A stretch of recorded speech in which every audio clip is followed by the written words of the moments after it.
दोस्तों, कहते हैं न, राजा वैसा प्रजा वैसी। और अगर राजा ही चौपट हो जाए तो प्रजा का क्या हाल होगा। आज मैं आपको सुना रही हूँ एक ऐसी कालजयी और व्यंग्य से भरपूर कहानी जो सिर्फ हंसाती ही नहीं बल्कि समाज और सत्ता की सच्चाई पर गहरी चोट भी करती है। मुंशी प्रेमचंद की मशहूर रचना अंधेर नगरी चौपट राजा, जहाँ सब कुछ बिकता है एक ही दाम पर और जहाँ न्याय का तराजू भी उल्टा है। तो आइए शुरू करते हैं यह मजेदार और सोचने पर मजबूर कर देने वाली यात्रा। कहानी का विस्तार, पहला भाग।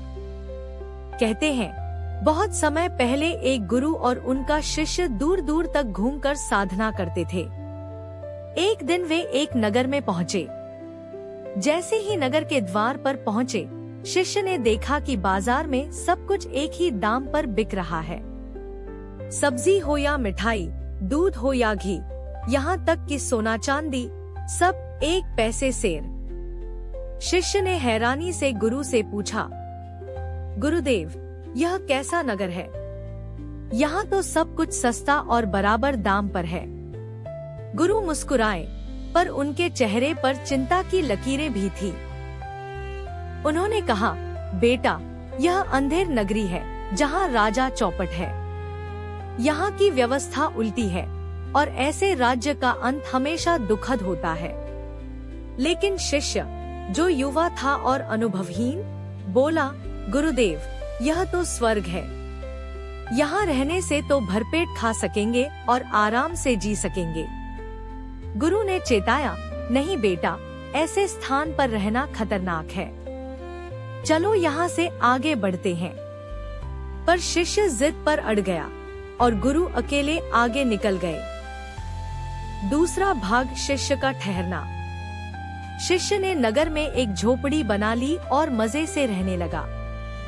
हर दिन बाजार से 1 पैसे में भरपूर मिठाइयाँ, घी, फल लाता और खाकर संतोष से सो जाता। उसे लगता कि गुरु बेवजह डराते हैं।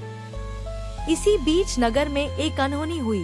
एक व्यापारी का बेटा घर में अचानक लगी आग से मारा गया। राजा ने आदेश दिया कि दोषी को कड़ी सजा दी जाए और दोष ढूंढते मामला उलझता चला गया।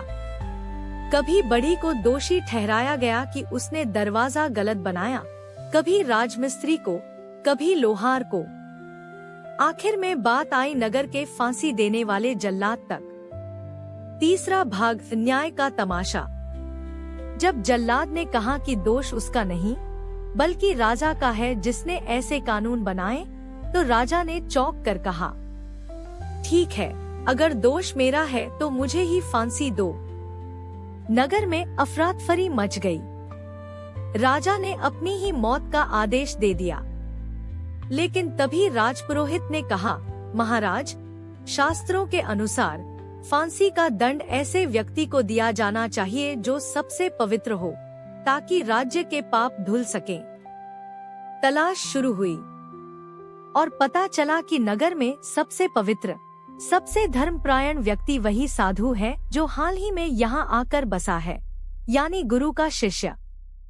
चौथा भाग, शिष्य की गिरफ्तारी। शिष्य को जब पकड़ा गया, वह घबरा गया। उसने सोचा, गुरु सही कहते थे, इस नगर में रहना विनाश है। लेकिन अब पछताने से क्या होता। उसे फांसी के तख्ते पर ले जाया जाने लगा। उसने मन ही मन अपने गुरु को याद किया। जैसे ही उसकी प्राण संकट में थे, गुरु कहीं से प्रकट हो गए। उन्होंने स्थिति समझी और चतुराई से काम लिया।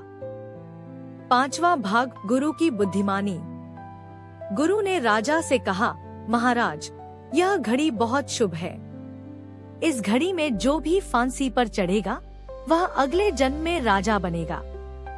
राजा यह सुनकर लालच में आ गया और बोला, तो फिर मैं ही इस शुभ मुहूर्त में फांसी पर चढ़ूंगा। गुरु और शिष्य चुपचाप वहां से निकल गए और नगर अपनी मूर्खता और लालच में डूबा रह गया। अंतिम भाग, सीख।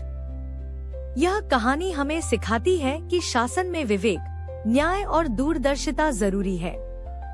जहां कानून और व्यवस्था का मजाक बने, वहां रहने का अंजाम हमेशा बुरा होता है। और यह भी कि अनुभव और समझदारी युवावस्था की जिद से कहीं अधिक मूल्यवान होती है।